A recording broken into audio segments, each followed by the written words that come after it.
moment na pinost ng Daily Tribune yun, alam nila, doon sa kanilang circle, na si Marcos Jr., kaya hindi ko kaya awayin, BFF na lang tayo. Ay, Daily Tribune, can you be my BFF?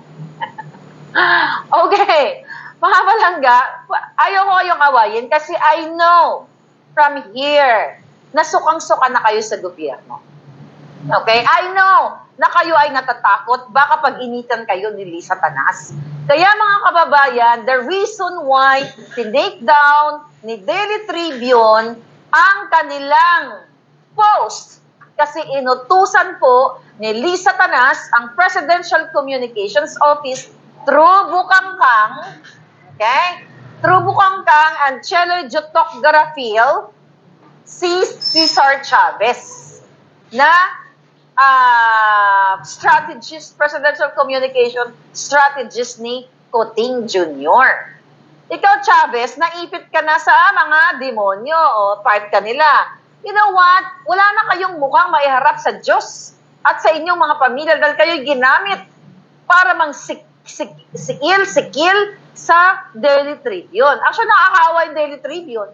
My God, nakakahiya sa mundo ng journalismo. I don't know if you guys are journalists. Di ba? I studied journalism. Alam ko ang mga dapat at hindi. Pero hindi naman ako nag-acting na reporter dito. Boljakera ako eh. So, I don't practice that most of the time. I want to practice the Boljakera side of my life. Di ba? Ang hirap pagkapaka-professional dito. I'm not like that. But you, what do you call it? Cesar Chavez, di ba? Ikaw ay what? Presidential Assistant for Strategic Communication? You strategize, your strategy is bulok. Your strategy is dictatorship. Oh, Daily Tribune, kaluoy man ka mo, nakakawa naman kayo. Di ba? Nakakahiya sa larangan ng, alam nyo, actually, pinahiya nyo yung sarili ninyo. Sabi ko nga, what's the use of using that word, allegedly or purportedly, kung kayo ay naduwag dahil tinawagan kayo ni Cesar Chavez para i-take down ang inyong posting. I-take down, inutusan kayo. You have 1.2 million followers. I have that too, kaya lang ginorgor nila. Di ba? Oh, meron din ako ganyan, mga hitad. 1.2 million yun eh. Sayang galoy si Lola. Yung take down ng mga jutang cinemas. But anyway, dahil na mag-take down pa kayo, yung bunga ko, para siyang, para siyang Jarmalite or parang, tubig sa busay. Kahit lagyan nyo ng dike yan, lulusot-lusot yan, junganga ko. At nabibigay kayong lahat. Bibigyan ko kayo. Lalo na yung mga taga-Malacanang na mga jutang cinemas. See that? So, mga kababayan, sa kaalaman ninyo, itong si Chavez, ang strategy ay bulok. Siyang inatasan from Liza Marcos order to Bukangkang at Jotok, talagang pinasa kay Chavez. O, di mo, Chavez? Imagine mo, nalalaman ko ito. Alamin mo kung sino tumatraidor dad. Sa tingin nyo, traidor sila, pero they are my puting ass. Okay? Pinapagapang ko yan. Hinihipang ko lang yung mga yan. Gumagapang sila ng bonggang-bongga. Basta seryosong usapan, mga hitad. Mga kababayan, this is dictatorship. Okay? Daily Tribune, sana itaas nyo ang bandila. Nakakahiya kayo. Nakakahiya ang ginawa nyo dahil natakot kayo. Hindi kayo tumayo sa inyong mga paa at para kayong tinanggalan ng itlog. Yes! Parang pinisa ni Lisa ang mga itlog nyo, natakot kayo sa isang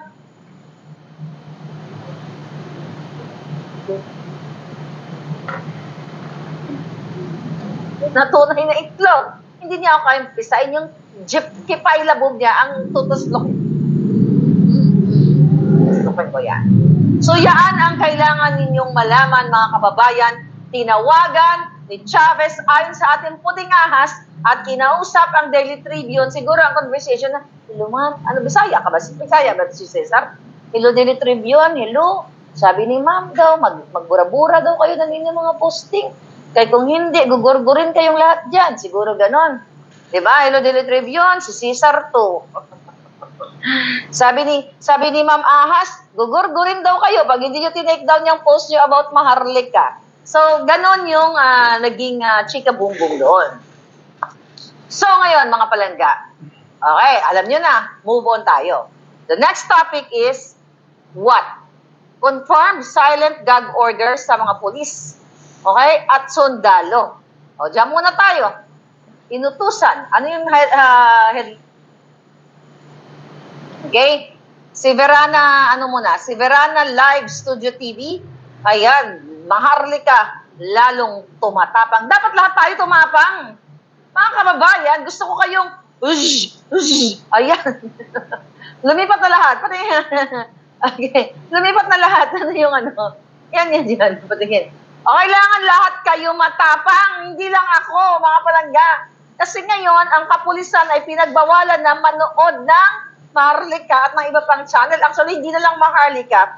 Dahil yung Jutang Ginemes, nakauupo pa lang nitong magiging, for sure, kasabwat din nila sa kanilang mga chuba-chucho. Okay? Etong si Marbel. Oy, Marbel, di puta ka, Marbel? Ulang-ulang araw, puro kadyutahan ang ginawa mo. Anong ginawa nito? Unang salbo, mga kababayan, sa kanyang unang araw, nagpasikat ang hinayupak na ang paggamit ng cellular phone o telepono habang duty ay ipinagbawal ni Marbel. Marbel, Baogiatay. Itong ginayupak na ito, mga palangga, inutusan niya, yan ang una niyang order. Ngayon, remember, mga kababayan, do you remember? Okay. Yes, Pulse Asia. Survey, bumaba ang trust rating ni Kuting. Yes. Okay? Ngayon, mga palangga, mamaya pag-usapan natin yung sulat natin dito, ha? Pulse Asia, para hindi kalimutan ni Lola Basyang. Okay, kasi minsan makalimot na si Inday. Okay. So ngayon, PNP Chief Marbel. Anong kadyutahan yan? Inutusan ka na naman ni Lisa? Kung natatandaan nyo, kung nakakasunod kayo dito sa alindog natin, couple of days ago, sinabi ko sa inyo na inatasan ni Lisa Tanas, ni Kuting Jr., ng gobyernong Polvoron ang mga kasundalihan at kapulisan ng silent gag order. Actually, nung tawag dito, sulatan ko muna yung ulo ko Makati. Ngayon, mga palangga, di ba, sabi ko sa inyo, actually, nakakatawa ito, Sabi ng ating informante, sabi niya, Miss Maharlika, nag-release ng silent memorandum. Kasi, when you say silent, walang paper trail, walang papel. Siyempre nga naman, pag may papel, screenshot na naman ng mga puting ahas, kasi sumbong na naman kay Maharlika. So, message niya ako, sabi niya, Miss Maharlika, nag-release na naman si Ahas at saka si Kuting ng silent gag orders sa mga kapulisan at mga kasundaluhan na bawal manood, wag manood sa programa ninyo. Ngayon, nalimpungatan ako kasi gigising ko lang, pagising ko, titignan yung phone ko. Tapos sabi kong gano'n, bago ko sana italak yon, gusto ko ng ebidensya. Sabi ko sa kanya, palangga, sabi ko na gano'n, baka pwede ka mag-send ng ng evidence about that gag order. Tapos sabi niya, sige, sabi niya, sige palangga, sabi niya, magtatanong ako dito sa loob. Tapos I just realized, sabi ko palangga, wala ka palang makikita kasi it's silent. Kaya nga silent silent gag order. So, pabulong, pasikreto, walang paper trail. So, sinabi ko yan sa inyo. But dito napatunayan natin sa pagpasok ng bagong PNP chief ay gusto niyang patahimikin ang mga kapulisan. Ang AFP, I don't know kung mukhang at this moment ay wala pa silang order. Basahin natin. Mga kababayan, paggamit ng cellular phones habang nasa duty, ipinagbabawal ni Marbel, okay? Bawal gumamit ang mga pulis ng cellular phones kapag nasa actual duty at nagsasagawa ng patrolya. Unang utos ito ng newly installed Philippine National Police Chief General Romel Francisco Marbel na ibinaba sa mga opisyal sa kauna-unahang command conference isang araw pagkatapos mailuklok ang Jutang Ginemes. Ito yung ginagawa namin sa Region 8. Sabi niya, and this is my first and last warning. No cellphone during duties and patrols. Kapag nahuli ka namin with cellphone, there will be no forgiveness. Very strict kami dyan. Sabi niya, maliban sa cellphone, sabi ni Marbil, ay pagbutihin at simulan daw ng mga pulis ang serbisyo publiko sa madaling araw at bawasan ang oras ng flag raising ceremonies at parada. Diba? Sounds akala mo totoo. So ngayon sabi niya, number 1 talaga is always public service. Ang gusto mong public service, Marbil, ulihin mo si Kuting. Karay-karayin mo, magpa-drug test na. You want public service? You do your job. Karayin mo si Kuting sa gitna ng plaza. Huwag niyo itago. Sa gitna ng plaza, i-live coverage yun. I-drug test yung ulupong na yan. Ay, tuloy natin, sabi ni Marbil. Number 1 talaga is always public service. Early in the morning, we don't spend so much time doon sa mga parada, flag raising before 8 o'clock that we are ready to accept all our clients. Doon tayo nagugustuhan ng tao. Kung mas maaga ang lahat ng problema, mas maaga ang lahat at lahat ng problema nila nasa-solve natin as early as possible. And I think it is the best way for the PNP to move. Alright. Sabi dito sa balita, nilinaw naman ni Marbil na ang paghihigpit sa paggamit ng cellphone ay ang pag-scroll sa Facebook, pakikipag-chat sa Messenger, panonood ng videos habang walang ginagawa o nakatambay kahit nasa oras ng trabaho. Sabi dito, si Marbil ay niluklok ni Kuting Jr. April 1, Okay, sagutin natin yung mga hitad. May police ba dito? Nakita nyo? Tama ba yung ating puting ahas dun sa gag order na bawal manood ng Facebook ang mga kapulisan? Tama. Dahil ito mismo, ginawa nilang legal. Ginawa niyang unang kautusan. Mga kababayan, ginawa niyang unang kautusan na kayong mga palangga kung bruskong mga kapulisan ay pagbawalan gumamit ng cellphone. Okay? Ngayon, mga hitad. I-ready lang ako dito. Baka mawala sa sinapupunan. Okay? Okay, mga hitad. Mga palanggang pulis. Naiintindihan ko. Okay? Meron yang good and bad effect. Okay? Good. Kung ikaw ay nakikipaghabulan ka sa mga kaliwang grupo, nagbabratatat ka, hello manang. O, sila, kinapakain mo ba ng spaghetti? Remember that commercial? Diba? Magaganon ka doon habang nagbabakbakan ka. Katulad na lamang ng ginawa, I remember this. Sa vlog lang nila, iparas mo kay Paras. Okay, Jing.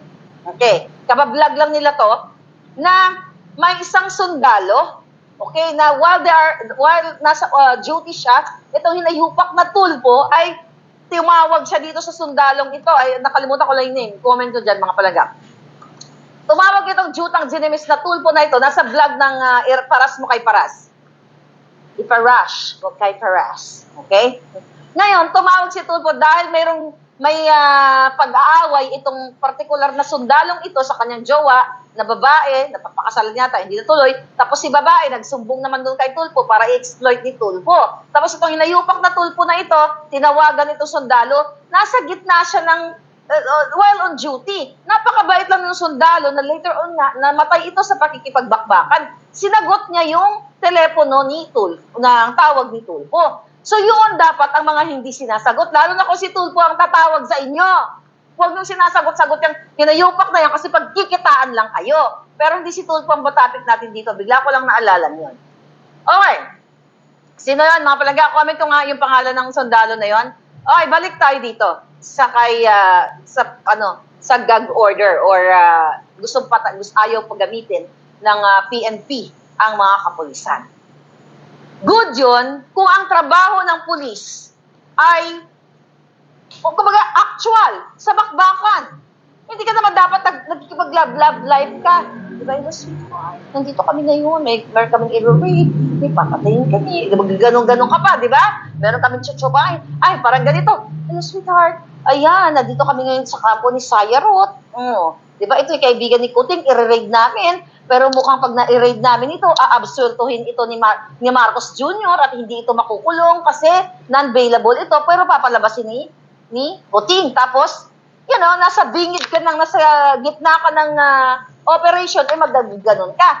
Tama naman yun na huwag kang gumamit. But hindi lahat ng pulis ay laging nasa bakbakan. Meron kayong moments na talagang petiks-petiks lang, mga palangga, na wala kayong ginagawa. What's the point of this AI? Di ba? Yan na ginamit nila ng PIDEA.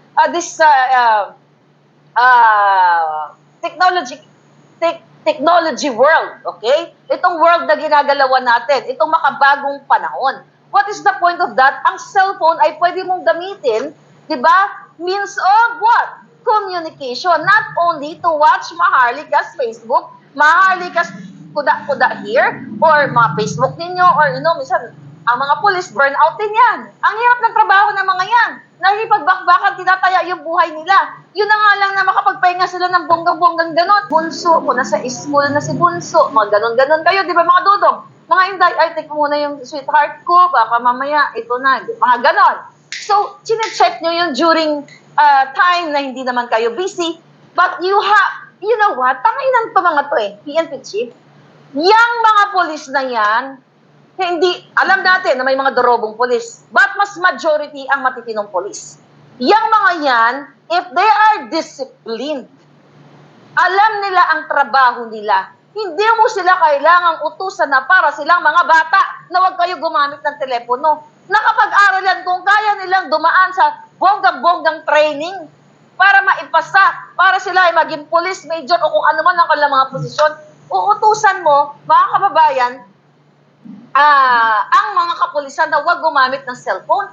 Napaka-powerful tool ng cellular phone right now. What if si Dudong, si Bruskong palangga, may Bruskong polis dito palangga, gaganon-ganon siya, nag-scroll siya, tapos may napanood siyang live. Tapos yung pala ay magpapatiwakal or kailangan ng tulong. During that, habang mag-scroll siya kasi di naman siya masyadong busy, petiks lang, o at least nakapagligtas pa siya ng buhay. Pero yung uutusan mo, dapat ang ginawa mo, Marbil, nga giatay ka, dapat ang iyong pronouncement or announcement ay dapat maging responsable sa paggamit ng telepono. Hindi yung pagbabawalan yung gumamit ng Messenger at Facebook page para hindi makanood dito sa mga expose ko. Yan ang purpose nyo. Dahil yan ang utos ni Lisa Tanas na huwag manood ng vlog ni Maharlika. Masyado na kayong diktador. Mga pulis, mga sundalo, kailangan nyo nang itayo ang inyong mga bandila para sa taong bayan. Papayag ba kayo? Hindi lahat ng pulis ay laging nasa bakbakan. Paupo-upo lang minsan iba, nagtingin-tingin lang, or yung mga nasa administrative department, na nasa mga opisina, o petiks-petiks lang minsan yung iba, o gano'n. Alam nyo, what's the use of the word na multitasking? Pwede ka mag-multitask. Diba? Pwede kang habang nagtatype ka ng mga problema, blatter, o ano problema nyo. Tapos nakatingin ka dyan, tapos may mga mahalaga ka palang nakikita. Depende na lang sa tao yun. Again, disiplina. But mga kababayan, this is bullshit. Dahil the intention ay kitilan ng gugurgurin ang malayang pamamahayag, malayang panunood ng ating mga pulis, ng ating mga kasundaluhan. Malinaw pa sa sikat ng araw na kailangan nyo ng patalsikin si Kuting at si Lisa Tanas dahil ninuyurakan na kayo mga kapulisan sa pamamagitan ng order na ito. Alam nyo ang sinasabi ko. Kaya itigil nyo na ang kababuyan ng jutang ng gobyernong ito na pati panonood ninyo sa Facebook o kung saan man, sa Instagram, kung saan man, sa YouTube, ay pinipigilan kayo ng mga impacto. My God! I hate drugs, sabi nga ni Pangulong Duterte. Nasaan Hanggang ganito na lang ba, mga kapulisan? Hanggang sumbong na lang ba kayo sa akin? Ginawa ko na nga eh. Eto na nga eh. Nagsusumbong kayo sa akin. Pulis, sundalo, kahit sa opisina, lahat, nagsusumbong kayo sa akin. Sinasalag ko yung bala.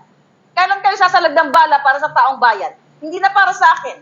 Para sa taong bayan, para sa flag, para sa pamilya ninyo, na kayo ay niyuyurakan. Diba? Alam nyo lahat ito. Itong mga report na to, na pinapresent natin dito sa inyo, galing din to sa inyo. Malalaman ko ba to? Ang problema, nananahimik ako dito sa Amerika. Send kayo ng ganito. Eh, yung nga bills ko naman, di ko naman mapigilan. Dadadak din ako dito. Tapos ngayon, pinipigilan kayo. Pinipigilan kayo ng gobyernong ito. And another thing, mga palangga, bago ko ma-high blood, although 120/80 yung aking heart rate, ang BP ko pala. Ang isa pa ng ang isa pang ang sinabi ni pangalan nito ni Marbil. Okay, bagong PNP chief. Okay. Sabi niya, Marbil, no more declaration of all-out drug war kasi matagal na daw nilang ginagawa yan. Yun, wala daw ganun. Hindi nila tutularan yung Pangulong Duterte. Sabi dito, the Philippine National Police will no longer declare an all-out drug war campaign as eradicating illegal drug activities in the country is already part of their job, the newly designated police chief said Tuesday. Okay. You want to eradicate drug war? Actually, yan, hindi mo na kailangan mag-declare. Marbel, hindi mo na kailangan talaga mag-declare. Para matapos na ang pulburon, bit-bitin mo si Kuting dahil siya ang promotor ng pulburon. Gago kayo. Kasi hindi nyo kailangan mag-declare kasi ang presidente nyo ay kasabwat. Yes, inaakusahan ko siya. Kasabwat. Walang allegedly, purportedly, whatever. Wisit yan. Dahil kasabwat, si what? Itong hinuli nila, paulit-ulitin natin hanggang sa makuliglig na mga tenga ninyo, wala na kayong magawa. Ayan, nandiyan kayo nanonood. Ulit-ulitin natin, si Mark Anthony Sayat ay sangkot sa illegal na pulburon sa Pilipinas at sa Australia at kasama ni Tambaluslos, ni Kuting, ni Lisa Tanas, kaya ayaw ninyong magkaroon ng drug war kasi ang unang tatamaan ang presidenteng pulburoni, mga kababayan. Kaya ayaw nila. Ayaw ninyo.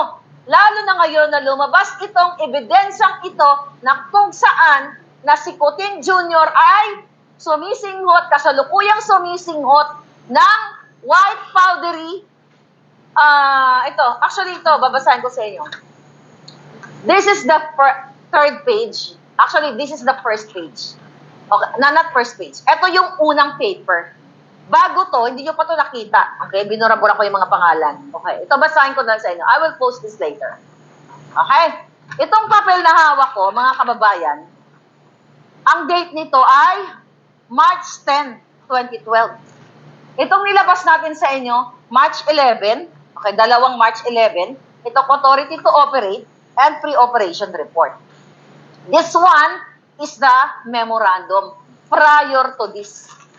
Okay? Dahil sa report, nitong witness o nakakita na si Kuting ay sumisinghot ng white powdery substance na suspected to be illegal pulburon inside the above-cited condominium. Okay? Ngayon, kung hindi ito pinigilan ni Lisa Tanas at kinausap si Ochoa based sa atin, allegedly, okay, purportedly, okay, kay Ochoa na business na law firm partner ni Lisa sa kanyang law firm na most Marcos Ochoa Serapia, whatever. Okay? Tan. Remember that? So, itong page na ito, itong dokumento na ito, babasahin ko sa inyo. Cited na naman kayo. Pero actually, ito yung initial. Memorandum. Confidential. May mga pa na mga stapler. Pakita na. Nakita niyo ba? Ayan yung pirma. Pinirmahan ko. Maharlik ka. Ako pumirma muna. Ako muna pumirma para sabihin na naman ng mga dugyot, ay, Marlica Piki man yun. Kaya nagpirma-pirma man siya dito ba? Mga juang! Strategy yan. Pangakas kayo eh. Okay, mga tanga! Mga dugyot. Okay, anyway. Sikutin kasi manang-mana yung mga tagasunod sa kanya eh. Sabi niya, sabi dito, Confidential, Republic of the Philippines, Office of the President, Philippine Drug Enforcement Agency, Intelligence and Investigation Service, NIA Road, Chuchuchu. Okay. Memorandum for Director 2S. Okay. From Investigation Division, reportedly, nefarious activities of Maria Kuri, may kutiba sa bulit. Ayun, yun yung pangalan, si Maria Kuri. Okay? And Bongbong Marcos and hindi ako materi-teri. Ha? Teri-teri kayo dyan. Okay. March 10. Okay, March 10. Take note. Ha? Huwag niyo ako materi-teri. Sinasabi ko sa inyo. Mga palangga. Okay. Alright. Ito na. Sabi dito, March 10, 2012, this has reference to the reported nefarious activities of Maria Kuri and Kuting. Yeah, basahin ko ng matino. Okay. Nakakatawa kasi itong mga jutang dinimas itong mga taga-gobyerno. Ang sarap talagang toslokin na mga, kipay ni Lisa. This has reference to the reported nefarious activities of Maria Kuri and of Unit 4C, Rizal Tower Building, Rockwell, Barangay Poblacion, Makati City, and Bongbong Marcos at Bonget with unknown address. Okay? So yung address na dito, na nakasulat na ito, napag-alaman natin na eto we have to verify. Napag-usapan namin kanina ni Ka Eric at Doc Lorraine na itong address na nakalagay dito sa sa report na ito ay parang yung may-ari yata nitong address na ito ay parang yung kaibigan ni Kuting na natsugi na at connected doon sa pinakamagandang hayop sa balat ng lupa. Okay? So ngayon, mga kababayan, sabi ko doon, number 2, a confidential informant, okay? A confidential informant personally appeared before this office and reported the above named showbiz and political personalities together with some unidentified male and female companions who were allegedly, may nag-comment, anak daw ni Jan Porontong. Sino yung pangalan ng anak ni Jan Porontong? Si Shirley? Shirley, is that you? Okay. Pero kasi si Shirley, kawawa naman eh. Hayaan mo na. Pero kasi Shirley, pasensya ka na. Sana you speak up. Pero I don't think you speak up yan. Wag na, hayaan lang natin siya. Tahimik. Nagulo na nga yung buhay niya. I'm just saying. Okay. Sabi dito, a confidential informant personally appeared before this office and reported the above-named showbiz and political personalities together with some unidentified male and female companions, mukhang nag-orgy yata sila during that night, who were allegedly frequently seen inhaling white powdery substance suspected to be illegal pulburon inside the above-cited condominium unit. Recommended approval of the attached pre-op report, authority to operate to conduct casing and surveillance to verify the veracity of this report for the possible apprehension if warranted. Okay, mga palangga. Anong ibig sabihin nito? Kasi hindi ko ito na-report noong nakaraan. So may puting ahas na nag-report sa PDEA na sinasabi niya, si anak ni John Porontong, nakita ko doon, at saka si Bongbong, nagsingot-singot ba ng pulburon. Okay. So ngayon, na-alarma ang PDEA. Kaya ngayon, after that, that's March 10, nagkaroon ngayon ng bonggang-bonggang authority to operate na pinirmahan itong team leader na ito na hawak ko. Ayan, may pirma yan. Okay, hindi ko pirma yan. Yung isa, ako pumirma. Okay? Ngayon, mga kababayan, so kaya nagkaroon ng authority to operate at saka pre-operation report. Kaso lang, mga kapalangga, natunugan ngayon. Okay? May nagtimbre. Malamang sa malamang. Kay Lisa Tanas, nahuhulihin na ang iyong puting. Kaya naman, ayon sa ating source, kinausap ito si Ochoa.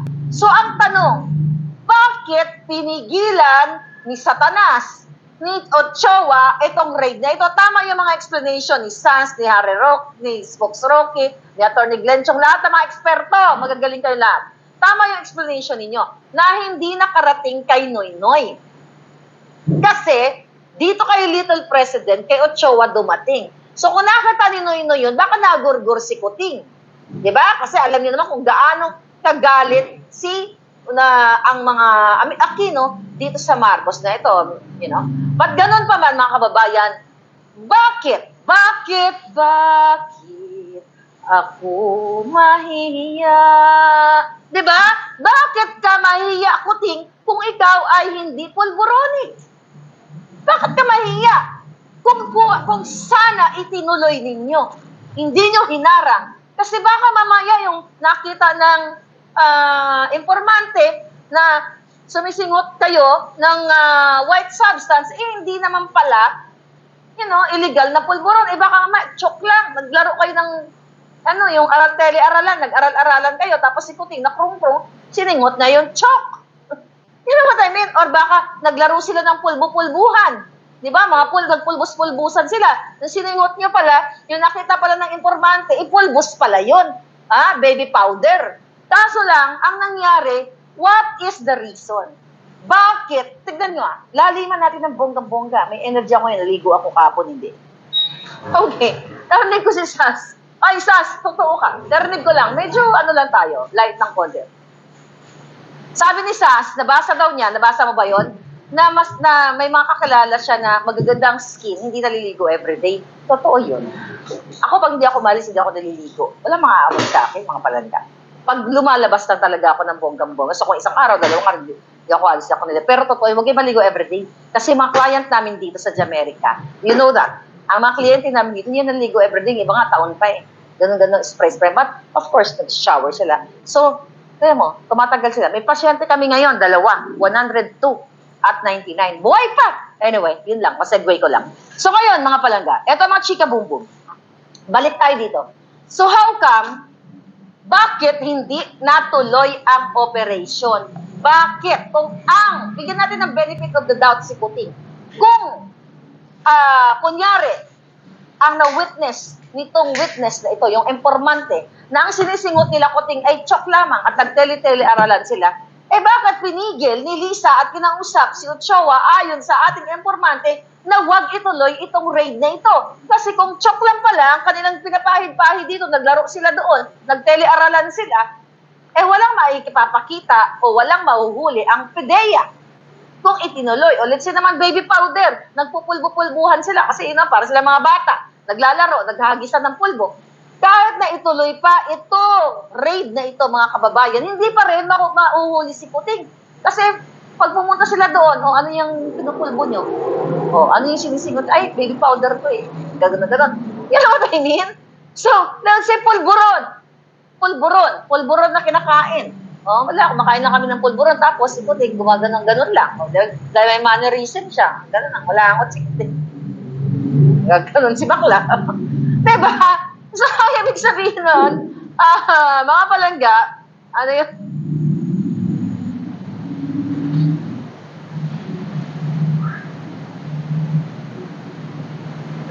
Ginurgur nyo ako. Tangina nyo, ginugurgur nyo ako. Okay. So, ngayon, wala tayong pag-uusapan sana. Sana ito, natuloy sana itong raid na ito. Then, false alarm. Magayon, i-report nitong team leader na ito ay, Sir, naku, nagkamali itong ating informante. Hindi naman pala illegal na pulburon, sinisingot nila. Chok pala, pulburon talaga na galing sa tindahan ni Aling Nena or itong, baby powder or tawas lang. You know what I mean? But you have to open your billions of neurons. Sayang yan. Diyan lang tayo mayaman. Wala tayong billion. At least we have billions of neurons. You have to use that, darling. So ngayon, ito mga eksena kaganapan. At ikaw, Lasso, giyatay ka. Ha? Pasinungalingan mo to. Ang dami ng eksperto nagpaliwanag dito. Nandyan si Harry Roque. Magaling yan. Andyan si Glenn Chong. Okay? Andyan si Sas. Andyan si Joey. Andyan si... Lahat kayo magagaling. Okay? Lahat ng naiintindihan ito. Nandyan kayo lahat. Andyan sila Ka-Eric, Dr. Ray. Lahat ng nagtackle nitong mga issue na ito.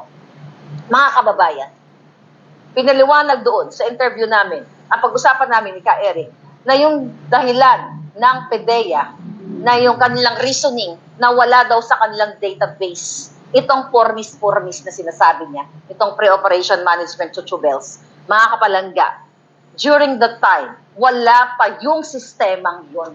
Like 5 months later, doon pa lang nagkaroon nung binabanggit niyang pormis na yan.